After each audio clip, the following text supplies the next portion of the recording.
pengadaan tanah bagi pembangunan untuk kepentingan umum dilandasi oleh Undang-Undang Nomor 2 Tahun 2012 tentang pengadaan tanah bagi pembangunan untuk kepentingan umum. Kemudian terdapat beberapa penambahan dan perubahan dalam Undang-Undang Nomor 11 Tahun 2020 tentang Cipta Kerja sehingga menghasilkan peraturan penyelenggaraannya dalam Peraturan Pemerintah Nomor 19 Tahun 2021. Kemudian penjabaran ketentuan pelaksanaannya dituangkan dalam Permen ATR KBPN Nomor 19 Tahun 2021, di mana peraturan-peraturan tersebut mengamanatkan mekanisme pengadaan tanah yang terdiri atas 4 tahapan,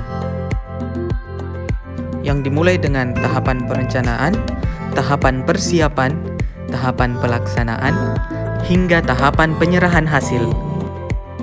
Setiap tahapan memiliki uraian kegiatan dan pihak yang bertanggung jawab dalam pelaksanaannya. Pada video ini, kita akan mendalami 2 tahapan awal yang menjadi fokus utama instansi yang memerlukan tanah. Dimulai dengan tahapan perencanaan. Pada tahapan ini, instansi yang memerlukan tanah menyiapkan dokumen perencanaan pengadaan tanah atau yang dikenal dengan DPPT. DPPT tersebut disusun berdasarkan studi kelayakan yang juga dilaksanakan oleh instansi yang memerlukan tanah. Dokumen perencanaan pengadaan tanah disusun dengan melibatkan instansi pertanahan, yaitu Kementerian ATR BPN. Dokumen perencanaan tersebut harus berdasarkan pada dokumen-dokumen rencana tata ruang serta dokumen-dokumen prioritas pembangunan. Isi dari dokumen perencanaan paling tidak 11 bagian atau yang disebut dengan muatan wajib, yang menjelaskan tentang maksud dan tujuan rencana, kesesuaian kegiatan pemanfaatan ruang, prioritas pembangunan nasional atau daerah, letak tanah, luas tanah yang dibutuhkan, gambaran umum status tanah, perkiraan jangka waktu pelaksanaan pengadaan tanah, perkiraan jangka waktu pelaksanaan pembangunan, perkiraan nilai tanah, rencana penganggaran, serta preferensi bentuk ganti kerugian. Instansi yang memerlukan tanah kemudian mengajukan dokumen perencanaan tersebut kepada gubernur atau bupati atau wali kota sesuai dengan kewenangan masing-masing, kemudian berlaku 2 tahun sejak ditetapkan, dan melalui tim verifikasi selama 5 hari sebelum berlanjut kepada tahapan persiapan. Tahapan persiapan dimulai dengan gubernur membentuk tim persiapan yang terdiri atas wali kota atau bupati, perangkat daerah provinsi, instansi yang memerlukan tanah, instansi pertanahan, serta dengan menambahkan instansi terkait lainnya bila diperlukan. Tim persiapan tersebut kemudian memiliki tugas untuk melaksanakan pemberitahuan rencana pembangunan, melaksanakan pendataan awal lokasi rencana pembangunan, melaksanakan konsultasi publik rencana pembangunan, menyiapkan penetapan lokasi pembangunan, mengumumkan penetapan lokasi pembangunan untuk kepentingan umum, serta melaksanakan tugas lain yang terkait persiapan pengadaan tanah yang ditugaskan oleh gubernur. Pelaksanaan pemberitahuan rencana pembangunan menyampaikan tentang maksud dan tujuan rencana pembangunan, letak tanah dan luas tanah yang dibutuhkan, tahapan rencana pengadaan tanah, perkiraan jangka waktu pelaksanaan pengadaan tanah, serta informasi lainnya yang dianggap perlu. Pemberitahuan ini dilaksanakan secara langsung, yaitu melalui sosialisasi, tatap muka, dan atau surat pemberitahuan, dan pemberitahuan secara tidak langsung melalui media cetak dan atau media elektronik. Selanjutnya, pendataan awal lokasi pembangunan dilakukan oleh tim persiapan dengan melibatkan pejabat kelurahan atau desa untuk mengumpulkan data objek pengadaan tanah serta pihak yang berhak. Kumpulan data tersebut kemudian menjadi daftar sementara pihak yang berhak dan objek pengadaan tanah, yang merupakan data perkiraan dan hanya digunakan untuk bahan konsultasi publik.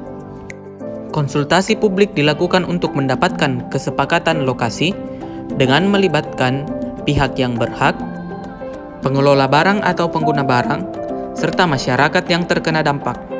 Konsultasi publik ini dilakukan secara dialogis, dimulai dengan tim persiapan menyampaikan maksud dan tujuan rencana pembangunan untuk kepentingan umum, tahapan dan waktu proses penyelenggaraan pengadaan tanah, peran penilai dalam menentukan nilai ganti kerugian, insentif yang akan diberikan kepada pihak yang berhak, objek yang dinilai ganti kerugian, bentuk ganti kerugian, serta hak dan kewajiban pihak yang berhak, pengelola barang dan atau pengguna barang, serta masyarakat yang terkena dampak. Para pihak yang mengikuti konsultasi publik ini diberikan kesempatan untuk menyampaikan pendapat atau tanggapan mengenai lokasi pembangunan untuk mencapai kesepakatan.